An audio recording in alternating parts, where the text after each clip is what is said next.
40. Good morning, my friends. We have a warm but cloudy day. And you know what? I'll take it. Beats cold and cloudy, cold and sunny any day. It is damp. I have a basement apartment. I don't know if I've ever shared that with you guys, but the basement is damp. We lost power last night for like 2 hours. So for 2 hours, the dehumidifier did not run, and it's a huge difference down there. Just, everything's so sticky and everything. So dehumidifier has to do double duty today. I talked to it. I told it what it needed to do. We'll see what happens when I get home tonight. So this morning I'm watching, I've always got YouTube going in the background. I've always got the eBay, well, not always. I've got eBay going, not eBay. I've got YouTube going in the background, and this morning I had my sellers on there that I like to listen to, and I always like listening to Mackenzie down in Texas because I learn from her. I learn about clothing from her, what to look for and all this other stuff. And, you know, for it to be going in the background, it's not a waste of time, really. I listen and I learn. But I didn't realize this, but I thought about this a lot this morning, and I don't find the brands that she finds. More specifically, I do not find the style of clothing that she finds. And she sells a boatload of the clothing. She sells it on Poshmark. She sells it on eBay, or does she do eBay? She sells it on Poshmark.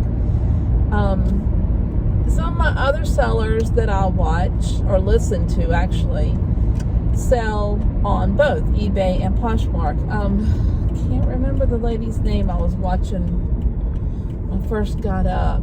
I watch and listen on when I'm drinking my coffee. But she's out in California on the West Coast, and I'm watching her, and I don't find those brands either. And she sells on Poshmark and eBay. And I got to thinking about this when I was taking my shower and getting ready. I'm like, you know, no wonder these people are doing $2,000, $3,000, $5,000 a week or a weekend. And it's because they have access to these brands I don't have. And I'm trying to figure that out mentally. I need to do some research on this. Is it because I'm not out there enough? Or is it because when I do get out there, I'm not out there early? Is it that it's not out there? I mean, I live in the richest county in America, which is hard to believe. It's richer than where all the rich people live out in California, but we're considered the richest county in America. Right next door to the second richest county. We flip-flop every few years. Sometimes it's Fairfax County, sometimes it's Loudoun County. So the people here have money. The people here make good money. I mean, people here make 80, 100, 150, 200, 250. A lot of people own their own businesses, and maybe that's where the numbers come from. Make $1 million a year. It's not unheard of. 2, 3, 4, 5, 6, 700,000. I mean, I hear these numbers floated a lot. Anyways, the money's here. I'm not finding stuff in thrift stores. I find everyday stuff. Columbia, Lane Bryant, Eddie Bauer, a lot of Eddie Bauer, a lot of Cutter and Buck. There's a outlet mall down here. So I don't know if people have got all their money tied up in housing and their vehicles. It's nothing for me to drive behind a Lexus, a Ferrari sitting right there in front of me, Mercedes-Benz, a Tesla, nothing. Those vehicles are around here, every other vehicle. Can't drive to work without seeing it. BMW, Mercedes, just luxury vehicles. Not big luxury vehicles like I was used to when I lived in poorer areas. Down in poorer areas, they like to buy the big Denali's and stuff like that. That's not around here. So I don't know if it's where their money's tied up. I do see, I'm starting to do and pay attention to more auctions. And, right there's another Ferrari. I do see at these estate sales where there's things, there's things, the sculptures, the paintings, there goes BMW.